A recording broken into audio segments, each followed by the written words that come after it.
Well, here we are. It's another edition of the Stingers Up Sacramento State Football Podcast. Hornets coming off a bye week, and we're going to get into the details of the sports programs as we're visiting with Mark Orr, the Director of Athletics. Director of Athletics or Athletic Director? What's the official title? Depends on the day, Jason, but let's go with Director of Athletics today. That sounds a little bit more official, right? Yeah, sure. Well, let's start with football, Mark, because you were once on a committee that selected the final 24. Mm-hmm. Hornets still have goals that they can get there, but 2 and 3, it's going to make the math a little bit more difficult. Maybe a slower start than they had hoped for, but still some things that can go their way this year. Yeah, for sure. I think all of our goals are still ahead of us. Certainly, I'm sure Coach Marion and the young men on the team would like to have some games back. Certainly the Nevada game. Yeah. We're winning the whole game, and had some calls go against us at the end, and a couple of plays we wish we had, turnovers that we wish we would have had back. But that's part of football. But certainly that game was a tough game. And then last week's game, a home game here against Cal Poly. Again, turnovers, had some turnovers in that game that you wish you could have back. You don't turn the ball over. I like our chances in both of those two losses. Mm-hmm. I would say South Dakota State, first game of the season, they've won, I think, 31, 32 games in a row in Brookings, South Dakota. It's a tough place to play, certainly a first game of the season. So this season so far, I think there's 2 games for sure you'd like to have back with Nevada and Cal Poly. That said, we're only 1 game into Big Sky play. Yep. Certainly, unless somebody goes undefeated in conference, I think there's still opportunities to win a Big Sky championship, which is one of the team's goals. And then you mentioned FCS postseason. We have FCS postseason goals, and I think the opportunity is still there. Obviously, the Big Sky Conference is, in my opinion, the best FCS conference in the country, and very competitive. I think 5 teams that are ranked right now. So you're going to get good competition. Mm-hmm. If we do well in the Big Sky Conference, I like our chances for postseason opportunities. So I'm going to go back to your playing days to see how you could equate this to have 71 new players. Mm-hmm.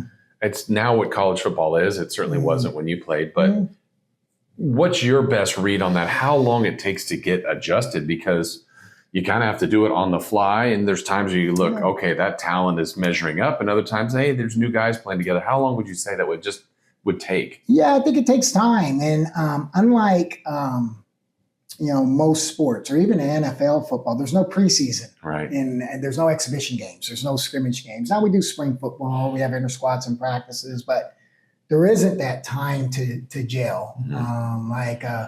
College basketball, we play a few exhibition games, some scrimmage games.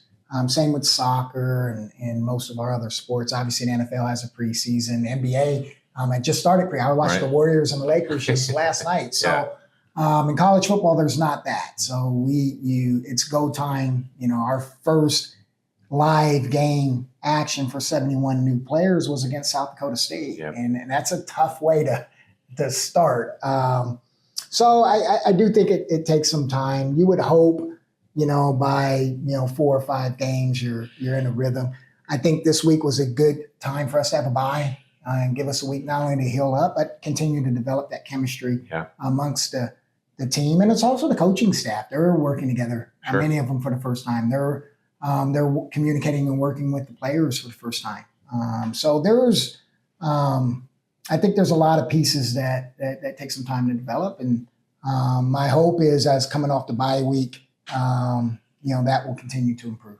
So as they begin Big Sky, they lost the first week. This week they get Weber State. It's the final year of the Big Sky, mm-hmm. which is odd to say after all these years.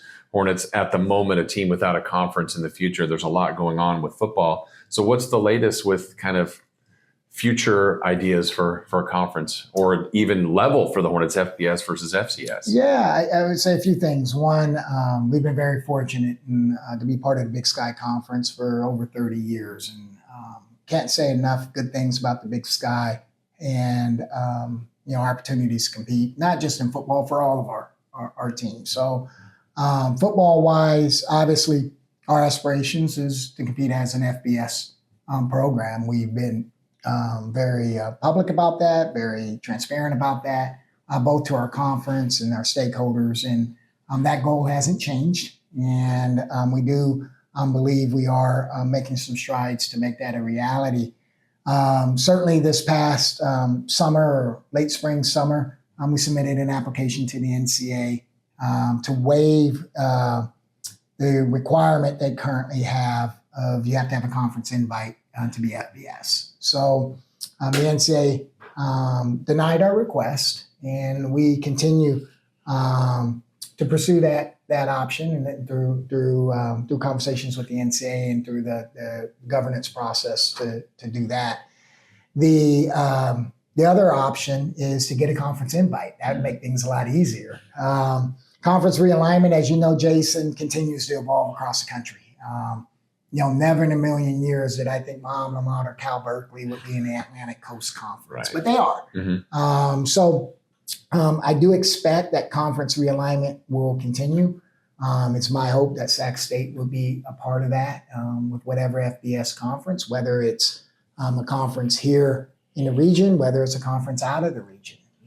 We are not looking for a full all sport membership. Unlike last year at this time, when we're part of the Big Sky, we needed a home for all of our sports. I'm 100% confident that our sports are in a great position with the Big West Conference. So really, we're looking for a football affiliate conference invite, which in my opinion provides more opportunities because it does open up out of region conferences that may or may not have interest in Sac State.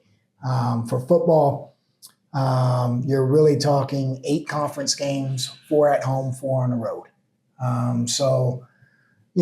Again, I think that opens up opportunities for conferences that may not be here on the western part of the country.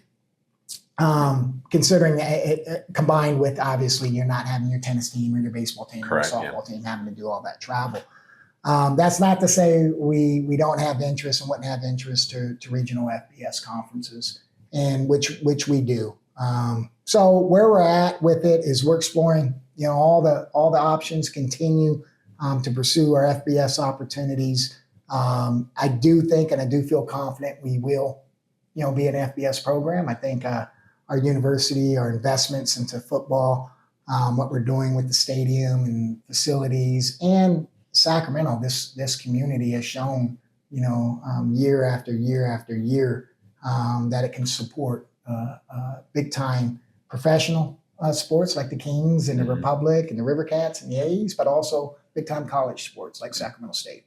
So when you and others, I'm sure, have been working the phones, talking to conference commissioners and trying to see where they are and are there openings? Is there any potential? What's the feedback you're getting? Because as you said, you need the invite. What are you guys hearing when Hornets reach out in pursuit of that? Yeah, I think the message that I've heard, not just from commissioners, but peer athletic directors and media, is that we're doing the right things. We're obviously making the right investments into our programs.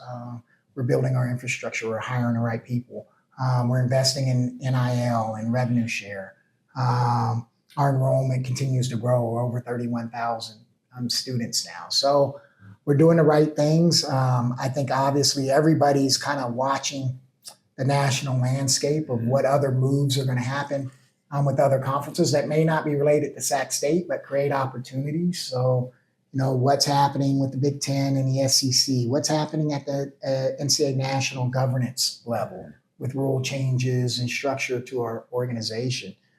What is happening with all the litigation that's happening on a national level? How can that impact conference decisions? So I think we've taken the approach here at Sacramento State. We can control what we can control.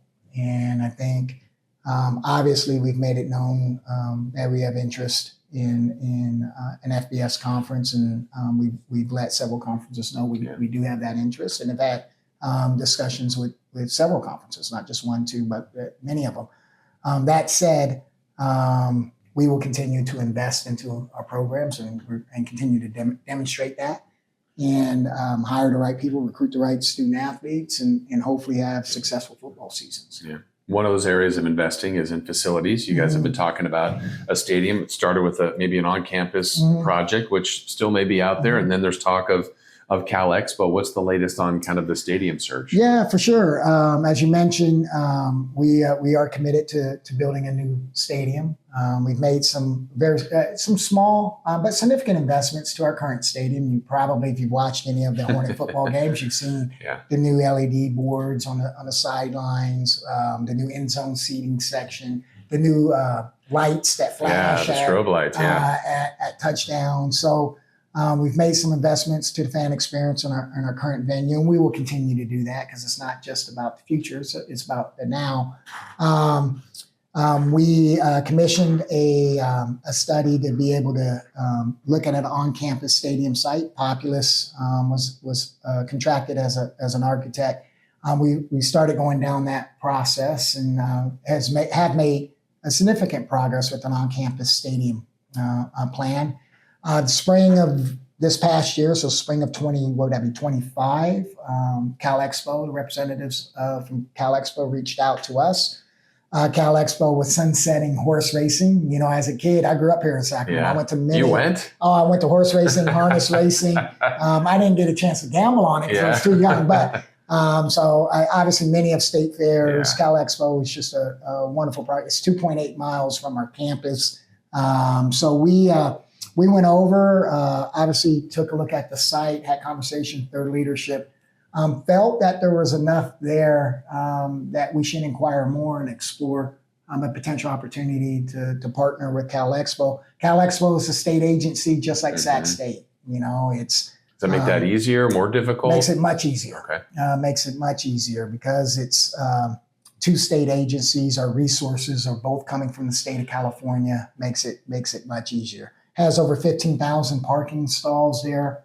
Obviously, our friends at the Sacramento Republic are going to be leaving Cal Expo in 2027. So outside of the 17 days we have for the state fair, it needs an anchor, a tenant there. And it's a wonderful piece of property and land out there. So we felt there was enough for us to explore it further. And we went to their board. We sent them a letter of interest. Once we had after Cal Expo reached out to us, we sent over a letter of interest, met with their board. This is the one that was public. So this was, about a month or so ago, a little bit more than a month ago, to enter into an MOU that we can begin having some negotiating of what potentially a stadium could be there at the horse racing site. If all works out, if all the details work out, then we would move further with Cal Expo. If not, it does not mean that we wouldn't pivot to our campus because we've done the work and we have a wonderful site on our campus. People have asked me, what are the benefits of Cal Expo versus campus? Our campus, I love our campus, but we're landlocked as a campus. There's rivers and freeways and J Street surrounding our campus. So there's not a lot of land. Certainly, and parking and egress and ingress to Sac State's tough. So we can probably, the maximum we can build on our campus is probably 25,000. I don't think we can go much further than that on our current campus site. Cal Expo, we would initially look at a 25,000 seat stadium, but there's enough space that someday, you wanted to have a 40,000 seat stadium or a 50,000 seat stadium, there is plenty of space and parking to do that.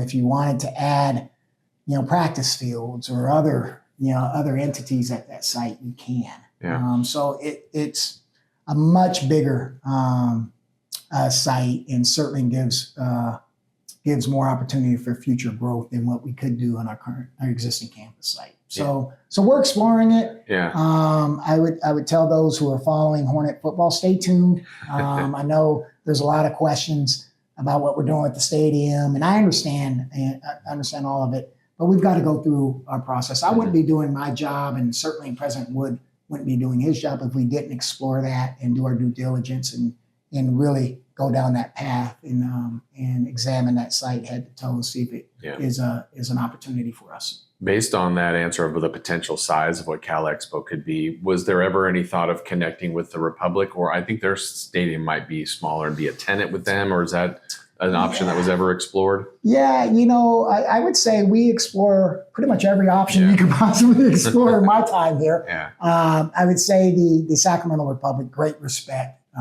for Kevin Nagel and the many years commitment that he's made.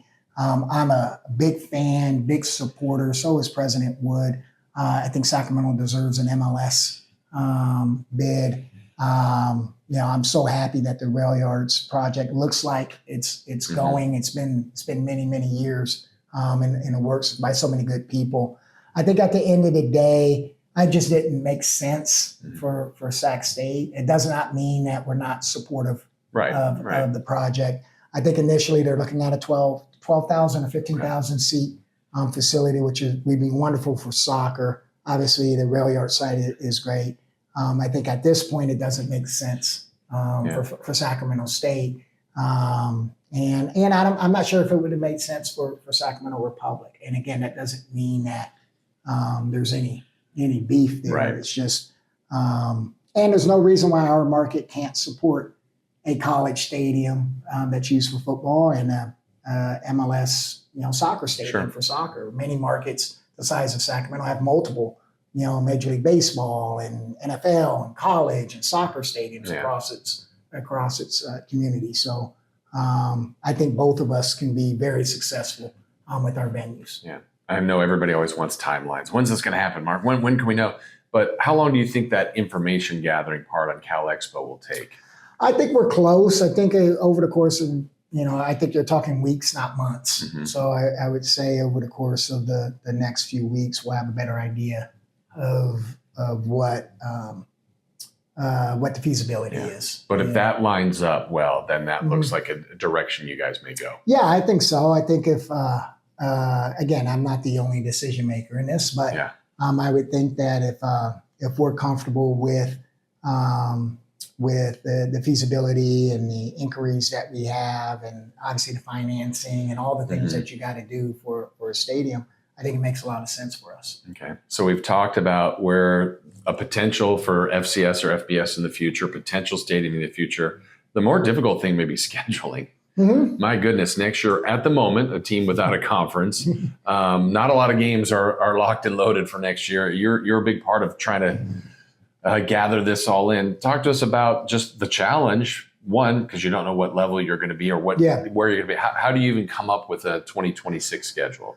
Well, I think there's a couple things. Obviously, we have Fresno State. That's locked in. Excited to play Fresno State down at Fresno. So that's always a fun game down in the Valley, and we look forward to playing our Bulldog partners down there. We have significant interest from schools across the country to play us, and I think we certainly, whether we're in a FBS conference or not, we're doing everything we can to play FBS opponents. Okay. And there's several FBS programs we've had conversations with and exchanged information and trying to figure out dates and everything that works. We would obviously continue to play some FCS programs as well. So I think we'll see a little bit of a mix of both, of some FBS and some FCS games. So now, again, if we get an invite to an FBS conference, changes everything. That changes it. If you're independent, that changes it. If you're FBS independent, that's one thing. If you're FCS independent, that's another. So how would I say it? I have a big whiteboard in my office that has a lot of different. Yeah, is there like an FCS chart, FBS part? A lot of parallel tracks. But I am confident that we'll have at the end of the day, we'll have a terrific schedule that our fans are going to be excited about. And so are our student athletes and coaches. I mean, there's challenges everywhere, but as you're saying it, I'm thinking of a scenario if you're FCS independent with goals of being FBS, you'd want to play more FBS, but you'd still be FCS playoff eligible. So you're juggle. And I'm just thinking of the scenarios you have in your head. Yep. No, that's all part of it. And Coach Marion's a big part of this as well. And so we'll put together as best we can. I mean, timing's not great. Obviously, the football season is less than a year away. So you're, and like just for example, how far, like if you were locked in, you've been Big Sky for years. Sometimes that schedule's 3, 4, 5 years out. Most of your non-conference scheduling is like you said, 3 or 4 years out. So it's not like everybody has open schedules for 2026. So right. It's you are having to find windows where teams are available. I wish I can just go and pick the games I want to play and go play them. Yeah. This is one of those you've got to find a match. You got to find someone else that's also looking for a game, and the date works, and then the two coaches want to play. So there's there's some nuances to it. But we'll like I said, there's significant interest in playing us. I think a lot of schools across the country are excited and have seen some of the success we've had here at Sacramento State, and a lot of them want to come out to Sacramento because California is a great recruiting area. Many teams across the country have student athletes from our state, so coming back and playing a game in California makes sense. And then obviously we're willing to travel and play on the road, even if it means going back east or going down south. I mean, we'll travel. So I think that makes it a little bit easier. I got to imagine the October-November schedule is the biggest challenge, because a lot of times at the beginning of the year, you can get some of those teams. How's that part of it? Yeah, the challenge, as you said, so most schools across the country are in conferences. Mm-hmm. So most conferences schedules begin in early October and extend through November. So there's games locked up during that time period. So that's definitely the harder months to find windows. Yeah. Now teams usually have bye weeks. There's some schools whose conferences, because of realignment, don't have the same number of games as they previously had. So they're trying to find those windows. So there's some creativity there, and we're working through it. Yeah, I'd imagine getting FBS teams, if you're playing them, to come here is maybe one of the other bigger challenges. Because traditionally you can go there, but having them come here, is that a challenge? Yeah, absolutely. I think getting an FBS team to come play, if we are an FCS counter, that's difficult to do. Yeah. And then the other one that it could cost for a year or two, who knows, but maybe the Causeway rivalry. I know there's still a desire to play them, but that with the Big Sky adding the 2 new teams, they're going to play 9 league games, leaving just 3 non-conference games. Yeah, we would love to play UC Davis, and we want to keep the Causeway going. It's it's been 72 years, I think, straight. Other than the 2020 year with COVID, right? We've played every single year, so we're certainly disappointed at this point. It appears that we won't be able to play the Causeway next year. Now, some of that is, as you mentioned, the Big Sky schedule is a 9-game schedule, and then UC Davis already had 3 non-conference games scheduled. That said, as I shared with my counterparts at UC Davis, we would do whatever to play them. If that meant taking one of their opponents and playing them to free up a date for them, more than willing to do it. Working with the Big Sky to fit us in, but at the end of the day, it appears based on our communication with Davis that they're pretty set with their schedule next year with 9 conference games and 3 non-conference games that they don't have room to play us. So hopefully in 27, as I've shared, and I know Coach Marion has shared as well, we'll go there, we'll play them, we'll anytime, anywhere. I mean, we value obviously the rivalry and want to continue to play. Yeah. So in all your years, whether you're at St. Mary's or here, is this just the weirdest time for maybe here, but also just college sports, the constant change and that change is maybe something we don't even see today that could impact your stadium, your future division, your future conference.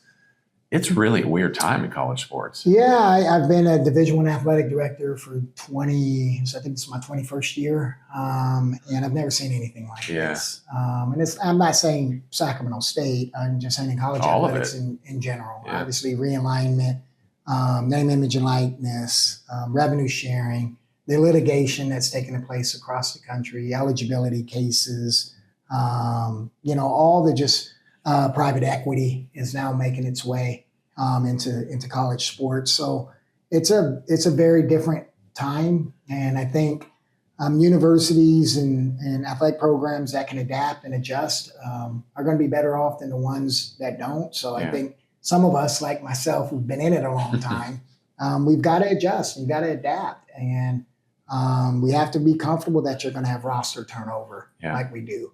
You have to feel comfortable that, yes, student athletes are going to get revenue in NIL, and some of it, it's real money. That's part of it. You have to feel comfortable that, a conference realignment is here to stay, and you may be out of region a little bit, or it may feel a little funny that Duke was playing Cal football on a Saturday night football game, and that's just part of it. Sacramento State, we may end up in an FBS conference that's out of region. We may end up we may be an independent. That's just what's happening in college sports right now. And so I feel every day you're something new may come up, and you adapt in terms of our industry, and be ready to adapt. Yeah. I'm sure when you came here, 17, 18? Mm-hmm. That if I told you then, Mark, there's going to be a day where you're going to be on stage like with a DJ that's Shaq, that's your general manager for basketball, you'd have been like, oh, what are you talking about? Yeah. How weird is that? It's great. Sometimes you have to pinch myself in my role as an athletic director. You usually don't get starstruck, or at least you try not to get starstruck, because you try to be professional. You're an athletic director. But it's Shaq. It's Shaquille O'Neal. So a couple of weeks ago, I was in my office and I was on a phone call with Shaquille O'Neal and Master P.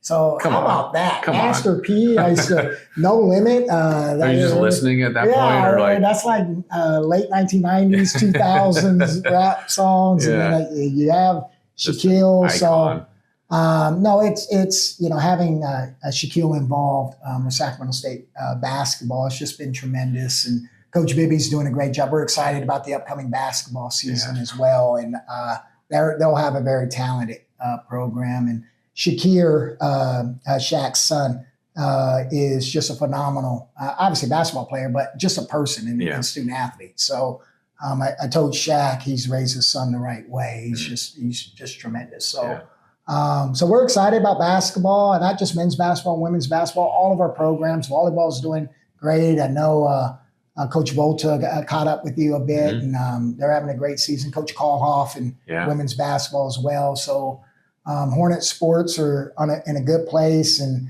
looking forward to Weber State with football this weekend. And obviously Big Sky football is it's challenging, but I expect us to compete for a championship. Yeah, I mean, there's still the Montana game on national TV, still that Causeway, still a game with Idaho, and all the other games. I mean, there's some big games ahead, and they can, like you said earlier, still chase their dreams. And I guess for Hornet fans, just keep watching and listening, because there's news coming on some front here. Here's what I would encourage Hornet fans to do. One, come out to games. Yes, exactly. So we are, attendance has been strong. But bring more people. We're averaging close to 14,000 fans. I think we're about 13,600 right now, and each game has been more, which is impressive. We have homecoming for our next home game. We expect a huge crowd for homecoming, and all the honors court and the students and the alumni coming back. So that's against Northern Colorado, a much improved Northern Colorado program. So that's on October 18th. And then the following week, we have a Friday night ESPN2 matchup with Montana. That will be another a big crowd. So the next two home games, they're just going to be phenomenal. And I know our students on campus are excited. Our team is excited. Obviously, first up is Weber State, but following Weber State, I encourage Hornet fans to come out to Hornet Stadium and support this team. I think the best is yet to come with Hornet football this season. And as you said, the goals are ahead of us. Really do believe we have the talent and the coaching staff and to put the pieces together and make a run here to compete for a conference championship and NCAA postseason. Well, Mark, thank you so much for your time. We appreciate it. And we will keep our eyes and ears on what's going on with the Hornets in their future. And thanks again for joining us. Yeah, thank you. And thanks to all of you listening to the Stingers Up podcast. tremendous. Jason, thank you for doing this. Thank you. All right, that's Mark Orr. We appreciate everyone checking us out this week on another edition of the Stingers Up Sacramento State Football Podcast.